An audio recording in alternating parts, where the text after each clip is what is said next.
Assalamu alaikum. Today we will discuss different views of lifespan development. In our previous lecture, we have discussed about the lifespan psychology. That was concerned to study the human development from conception to death. But in this lecture, we will discuss about the different views. क्या उन्होंने life span development के बारे में क्या क्या views दिए, किस तरह उन्होंने लाइफ स्पेन डेवलपमेंट को जो है वो एक्सप्लेन किया, उस रेफरेंस से इस लेक्चर में आज हम इन डिटेल जो है वो डिस्कस करेंगे. There are many professional researches and studies that have been conducted to find out more insight in regards to why humans behave as they progress throughout life. इसमें different researches आ जाती हैं और different professionals के views आ जाते हैं जो कि human development जो होती है through out the life span जो डेवलप करते हैं उसमें जो चेंजेस आती हैं और उन चेंजेस के रिज़ल्ट में इंसान के बिहेवियर में जो चेंजेस आती हैं वो क्या होती हैं, वो ये डिफरेंट व्यूज़ जो है वो आज हम डिस्कस करेंगे. उनमें वैसे तो बहुत सारे व्यूज़ हैं डेवलपमेंट के रेफरेंस से, ह्यूमन ग्रोथ के रेफरेंस से, स्टडीज़ के रेफरेंस से, डिफरेंट मॉडल्स हैं, थ्योरीज़ हैं. But in this lecture we will just discuss only 6 views.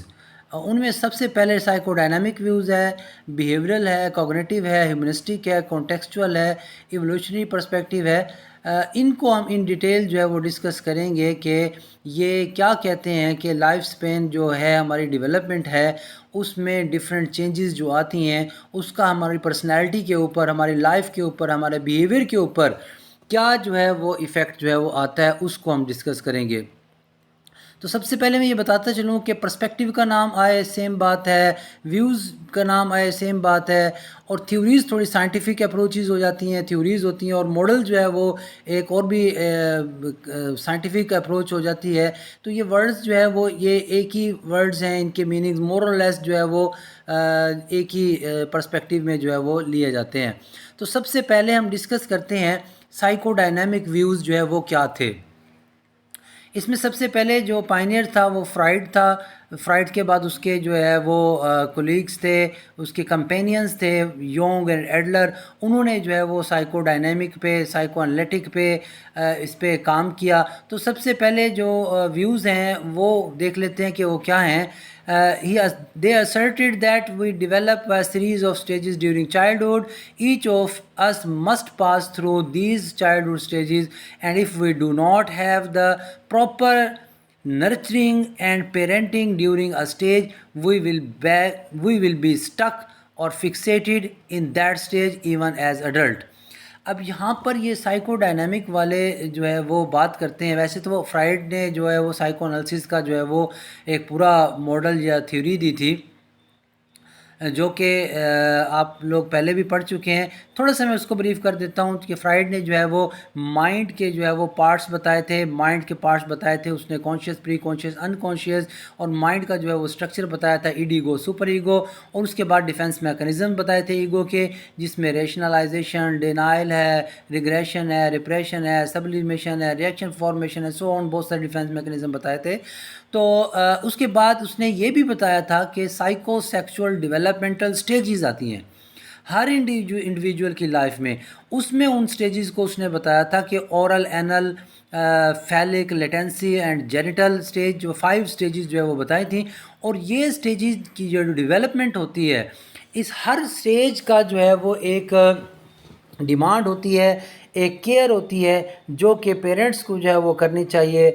Oral stage है, ग्रांटिफिकेशन की स्टेज है. इड इम्पल्सिस जो है वो बहुत ज़्यादा जो है वो स्ट्रॉन्ग होती हैं. ग्रांटिफिकेशन जोन जो है वो ओरल स्टेज में माउथ होता है बच्चे का. तो इस स्टेज में जो है वो अगर फिक्सेशन हो जाती है तो फ्राइड के अकॉर्डिंग वो कहता था कि चाइल्ड जो है वो अडल्टहुड में जाकर जब वो अडल्ट होता है, ये फिक्सेशन एक बिगाड़ का बाइस बनती है, ये कॉन्फ्लिक्ट का बाइस बनती है और एबनॉर्मेलिटी का बाइस बनती है. वो जो है इंडिविजुअल वो स्मोकिंग की तरफ चला जाता है और डिफरेंट जो है वो चीज़ें जो है वो इस तरफ जो है वो फिक्स हो जाती हैं और पर्सनैलिटी में जो है वो एबनॉर्मेलिटी का साइन जो है हो जाता है. इसी तरह फेलिक स्टेज की डिमांड्स हैं, लेटेंसी स्टेज की डिमांड है, एनल स्टेज की डिमांड है, जेनिटल स्टेज की डिमांड है. तो ये साइको डायनेमिक व्यूज़ जो है वो डेवलपमेंट को बहुत इम्पोर्टेंट समझते हैं. और फ्राइड ये कहता था कि फ़र्स्ट 5 ईयर्स ऑफ चाइल्ड जो है वो पूरी लाइफ के ऊपर जो है, उसकी पर्सनैलिटी के ऊपर जो है वो जनरलाइज होते हैं।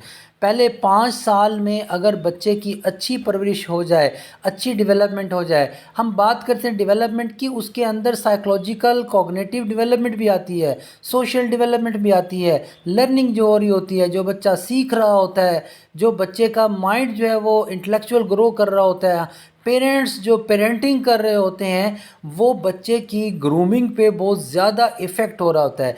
टीचर्स जो बच्चों की ग्रूमिंग कर रहे होते हैं वो उनकी पर्सनैलिटी पे बहुत ज़्यादा इफ़ेक्ट हो रहा होता है। एक पिछले कॉग्निटिव मॉडल की वीडियो में मैंने बताया था कि एक बच्चे को अगर एक टीचर जो है वो क्लास में कह देता है कि आप जो है वो निकम्मे हो, तो वो उसकी अडल्ट तक वो एहसासात, वो जज्बात, वो फीलिंग्स जो है वो लेकर चलता है। तो वो फॉर एग्ज़ाम्पल एक बच्चे को टीचर जो है वो क्लास में कह देता है कि you are very good, very nice, you are intellectual, तो ये फीलिंग्स, ये इमोशंस उसको आगे अडल्ट में भी जो है वो जाकर जो जब स्टेज में जाता है तो वहाँ पर हेल्पफुल साबित होते हैं। तो developmental stages according to psychodynamic model जो है वो 5 स्टेजेस जो है उन्होंने बताई थी, और वो बहुत इंपॉर्टेंट होती हैं पर्सनैलिटी को जो है वो ग्रो करने के रेफरेंस से। तो नेक्स्ट मॉडल हम ये देखते हैं कि बिहेवियरल मॉडल है। बिहेवियरल व्यूज़ हैं। The behavioural perspective is the psychological approach that suggest that the keys to understanding development are observable behavior and external stimuli in the environment। अब बिहेवियरिस्टिक पॉइंट ऑफ व्यू से अगर हम देखें तो behavioural school of thought जो था वो development को कहता है कि observable behaviour should be the focus of psychology. J B Watson was the pioneer of this school of thought.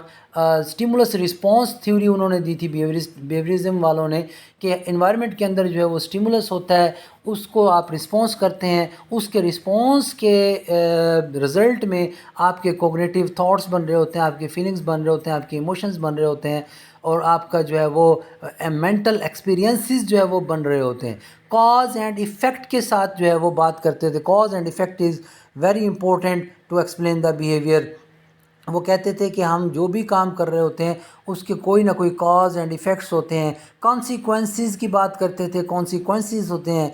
इसी तरह बिहेवियरिस्टिक पॉइंट ऑफ व्यू से बिहेवियर को जो उन्होंने एक्सप्लेन किया, वो कहते थे कंडीशन हुआ होता है, एसोसिएट होता है डिफरेंट स्टिमुलसिस के साथ।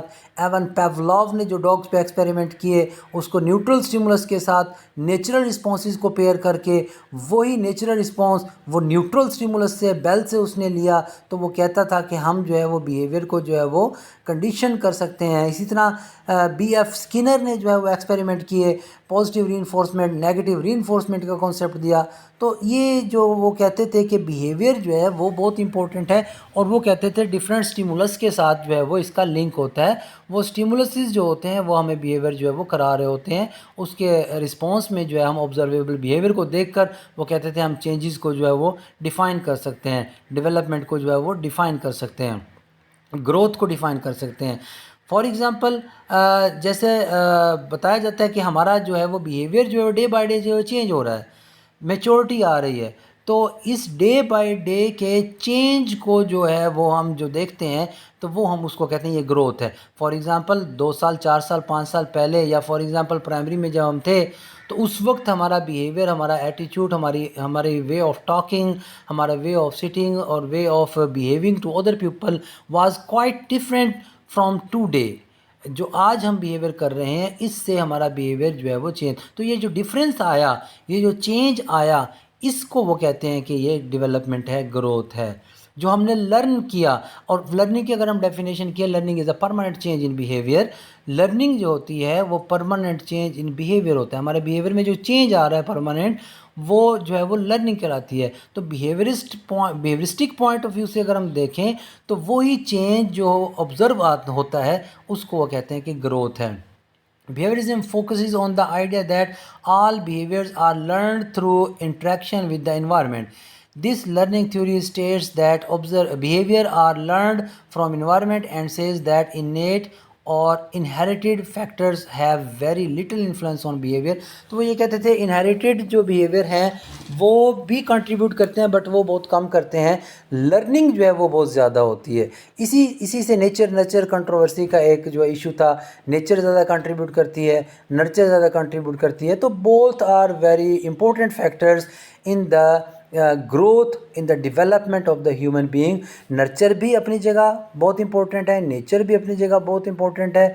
तो ये इस nature nurture point of view को भी हम देखकर कह सकते हैं कि दोनों जो है वो ह्यूमन ग्रोथ में, ह्यूमन डेवलपमेंट में एक बहुत ही पॉजिटिव फैक्टर्स कंट्रीब्यूशन जो है वो कर रहे होते हैं। नेक्स्ट अगर हम देखते हैं कॉग्निटिव पॉइंट ऑफ व्यू को, तो stages of cognitive development like Freud and Erikson Piaget through development unfolded in a series of stages approximately associated with age range. He proposed a theory of cognitive development that unfolds in 4 stages: sensory motor, pre-operational, concrete operational and formal operational. Cognitive model को अगर हम देखें तो इस model में वो ये बताते हैं कि हमारा जो कॉग्निशन होती है वो डिफरेंट स्टेजेस से गुजर कर जो है वो मैच्योर हो रही होती है। और इन कॉग्निटिव डेवलपमेंट में, इंटेलेक्चुअल डेवलपमेंट की स्टेजेस में, वैसे तो इसमें जीन पियाजेट ने भी काम किया, एरिक्सन ने भी काम किया, फ्राइड ने भी काम किया, वाइगोट्स्की ने भी काम किया, और भी डिफरेंट जो है वो कॉग्निटिव साइकोलॉजिस्ट हैं जिन्होंने इस पे व्यूज़ दिए।